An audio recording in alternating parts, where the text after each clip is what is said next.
I hesitate to call it Northern Connecticut. I don't know CT that well, but Hartford's kind of in the center. But I'm pretty sure Hartford is like closer to GU than it is to NYC. Oh, for sure. So it's all geographic, and Connecticut is like, it flirts with both. And I remember the people from Connecticut themselves were expressing that, like, all right, it kind of depends on, like, if you're north or south of, I can't remember if it's the Connecticut River or whatever the name of the river is, but, like, if you're from SoCut, then you're kind of, like, more tri-state than you are in New England, but I think it's the Connecticut River. I'm guessing the antonym of SoCut is Norcut. I'm not too well versed, but that's my guess. Ooh, damn.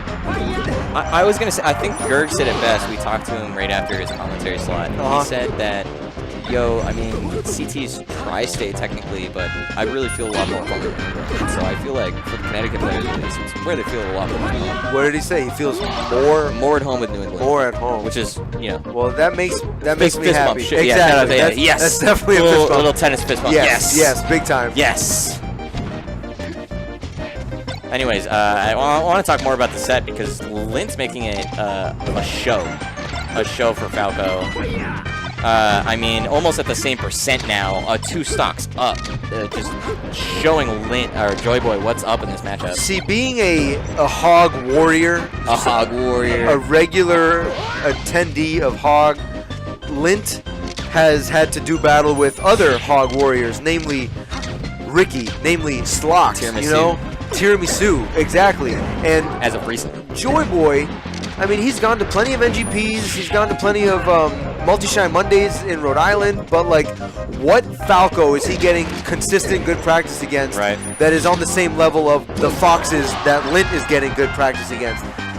There's just there's no chance that Joyboy's regular like sparring partners of the Falco playing variety are on the same level as Lint's sparring partners that are of the Fox playing variety. And I know what you mean because playing across multiple players, you can learn a matchup from a player, but once you play an incredible player of that character, I mean, just like you see the stuff that Lint can lay down that you just don't see from other Falcos, just so convincing. And I do want to add in there, like, obviously Crush goes to plenty of NGPs, and obviously Crush is ridiculously good. Like, a hella respect to Crush, but I just feel like he doesn't go to like as many NGPs as Slox or Ricky go to Hogs, let's say. And on top of that, Joyboy, I mean, I haven't been to a lot of NGPs recently, but I don't know if even Joyboy is at every single NGP, so that if Crush is there for him to get practice against, Joyboy might not be there that week. Stuff like that. Like, I mean, there are good Foxes that Joyboy gets good practice against. I don't want people to get it twisted, but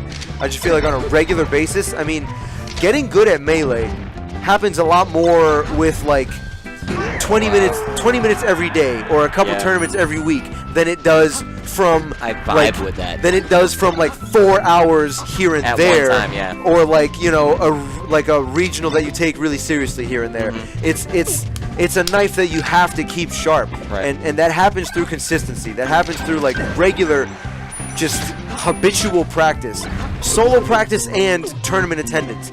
And I just feel like Lint has had a leg up in terms of the Foxes that he gets, that you know, just the grindstone, just keeping his blade sharp against Foxes.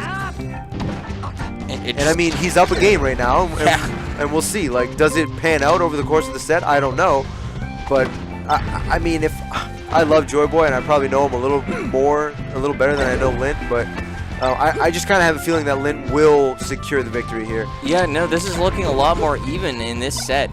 Lint definitely just keeping the pressure on, just such a quick character. You'll see that when his opponent's in shield, he'll pause, wait for them to make a mistake, and then move in. He's just so patient and strong with the reaction that he could just wait for those slight mistakes and then capitalize. And if Joyboy didn't go to ledge down there, I feel like after the double jump dare, Lint could have still covered every other angle. Oh my god, Lint! He waited for the high side B from Joyboy, and he's like, wait, I'm ready. I'm gonna call that out right now. Short hop dare. See you later. He's looking like he's purchased a little bit of real estate inside of Joyboy's headspace right now. I'd like to say that in these types of matchups where you can make a quick stock happen, that you can emotionally crumble your opponent. And like you said, he's got real estate in Joyboy's head. Yes. Just such control. He's, like I said, under his spell, the up throw. He just ran up, dash dance around him, paused for a second, and then grabbed him. I mean, that's not safe, but when you're in their head, you can do things like that. Damn, and I almost feel like the missed ledge dash, like, that might be a sign in itself of your opponent being in your head a little bit, because the way I interpret it, you want the ledge dash that much more, because you need it. Exactly. You need it. Yes, exactly. That was. I know exactly what you mean. Yeah, you took the words out of my mouth. Like, it's just that much more valuable. And back we go. Joyboy, a moment of silence, close his eyes, a moment of meditation. Let's hope he found the keys that he needed, because he's coming right back to it. I mean, the execution on the shine and then the jab reset, as we know it, the Thunder's combo. It was solid, but if the opposing Spacey has their SDI ready to SDI the jab and not get jab reset off it, like Lint does, I mean, that's just hey man, sorry, it's a hard knock life, and Melee's hard. Hard Knocks Life, Joyboy goes out for that shine and gets side bead. You saw a lot in the set against Golden. He went out for these risky shines, kind of telegraphing that he's dashing all the way out there, and gets hit for it. Now in this set with Lint, same thing, gets hit with a side B spike, and not here though. Joyboy takes that stock at least, and he's up again. Okay, avoids the invincibility pretty well.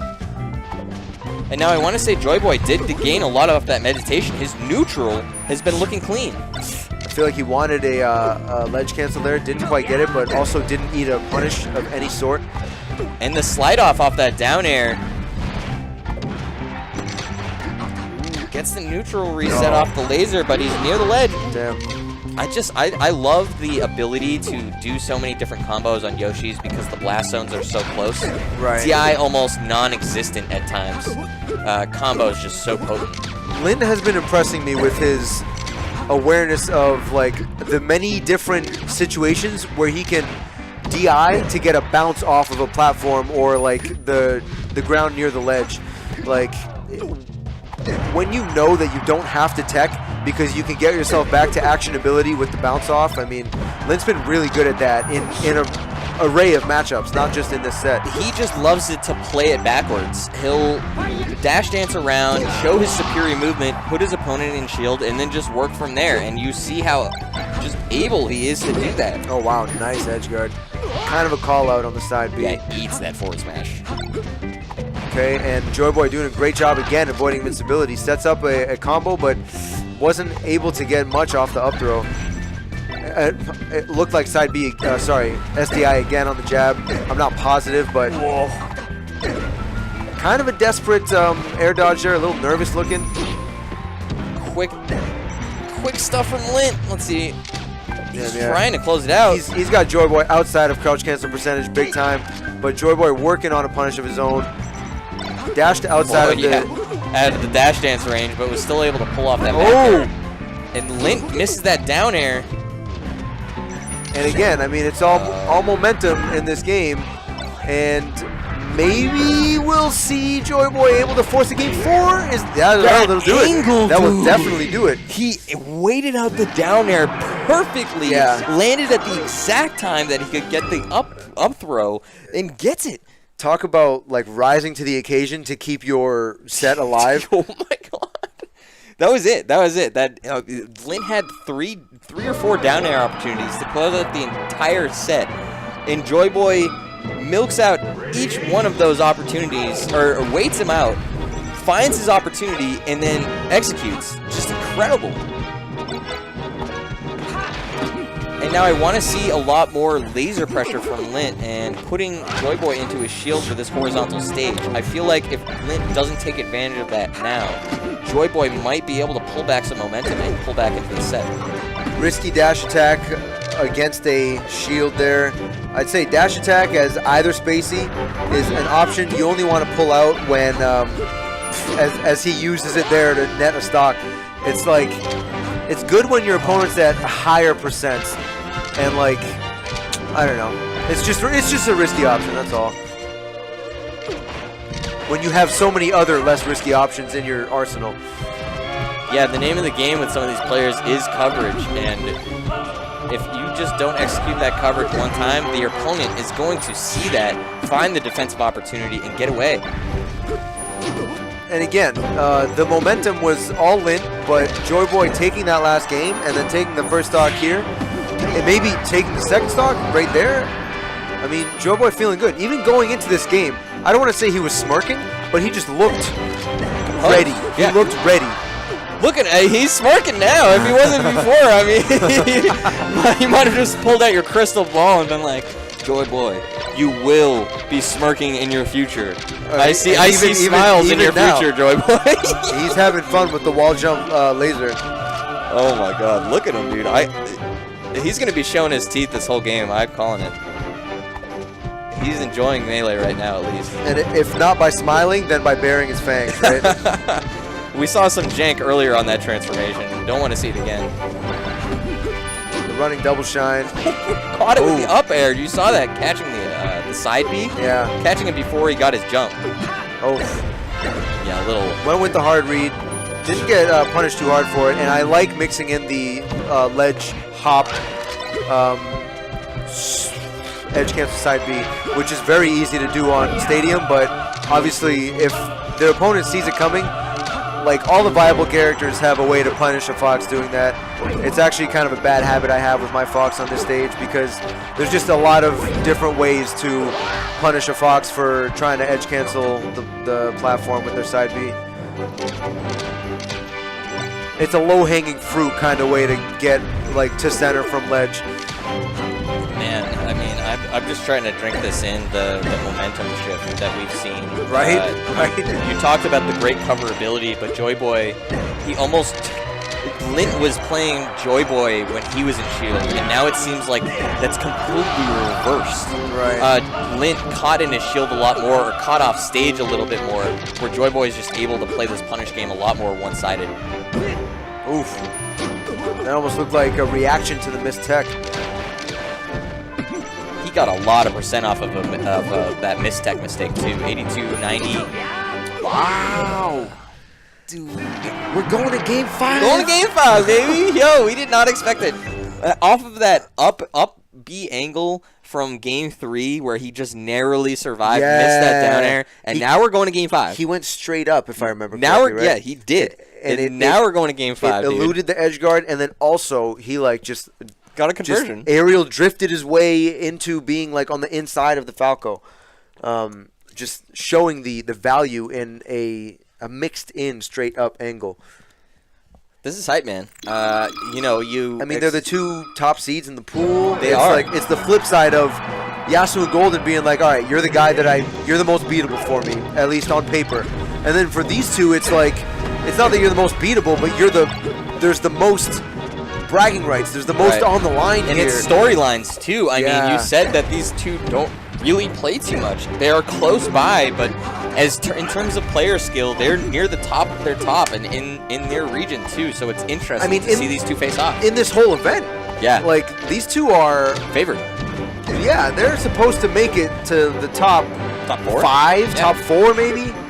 I mean, you got Calvar, you got Slox. Those are obviously 2 of the heaviest hitters here, but I'd say Lint above Psy, and I'd probably say Joyboy above Psy too. Like, and Psy would have to be the 5th after those 4. So yeah, at least these guys definitely 2 of the heavy. Oh, amazing recovery. And Makari's on edge, as you can tell. Just game 5 opportunity. Lint takes the first stock, but man, it could be really anyone's.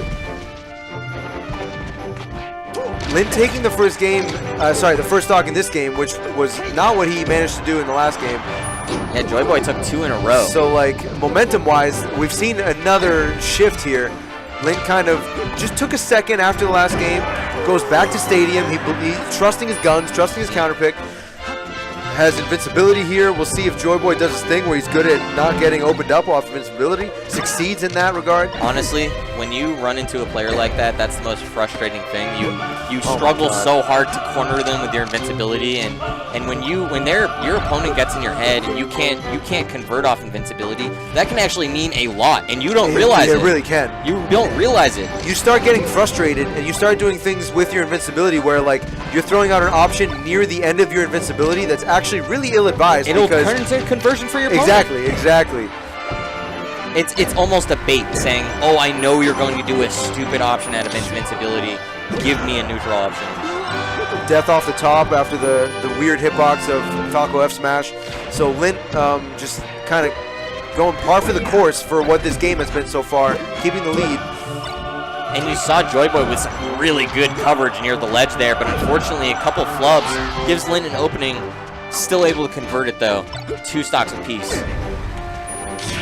Oh, landing an opening off of the recovery side B, and then, wow, that's just a roll up. Huge Gimp, low percent. That's big. And that's 22%. That started with a 2 games apiece, dude. I don't want to call it a desperate side B, but anytime a Spacey is like getting real offense off of a side B to get back on stage, I mean, that's a bad look for the Spacey or the character that had stage against it. And Lint's got rage mode activated. He hasn't taken a single percent. Got Fox at 90. He just wants this kill. Oh wow, only a soft side B. Soft bear. Oh, and Lint just makes his quick escape back to the center that of was the like stage. Smooth movement. I have never seen such quick movement to get away from them. That was slick. Okay, is that off the top? Yep. I wasn't positive if he would have the low enough ceiling, hits down there. And this is a super tight battle. We got the end of game 5, last stock each. Second game in a row of Stadium of a Spacey Ditto. What more could you ask for? Okay, not the powerful hitbox. Got the nice bicycle kick though. Oh, wow, the last hit of forward air. Nice shine out of shield there. The patience too, because you saw Lint pass by him and then once more before he opened up his shield. Dare! Oh my god! This is anyone's game. Oh my god! Damn. Wow. Big read from Lint. Big read. You almost wanted to see Joyboy jump away from the stage to avoid the down air and get the side B, but he didn't. And just Lint's conversion right there. That was huge. All came down to that. I mean, that was a comeback. Joyboy was up 2 stocks, low percent, but Lint just, bam, rage mode. See you later. I mean, I don't want to scratch my own back too much. I did think Lint was going to pull it out in the end, and he proved me right. That was crazy. Oh, but man. Joyboy putting up a hell of a fight. A hell of a fight. Making it look like it was about to be, you know, an 0-3 loss, just getting 30. Right. But then he brings it all the way to the end. I mean, with all sorts of just smirks and, you know, just showing his confidence. He started enjoying like, himself for sure. Like, listen, you're good. And, like, I see you. I see what you did there in those multiple victories against me to go up 2-0. Like, I get it. But, you know, I'm pretty good myself. Like, I'm right here, man. I'm Rhode Island's finest, baby. I'm not going down without a fight. And I mean, he certainly did not go down without a fight. I thought after game 2, convincing for Lint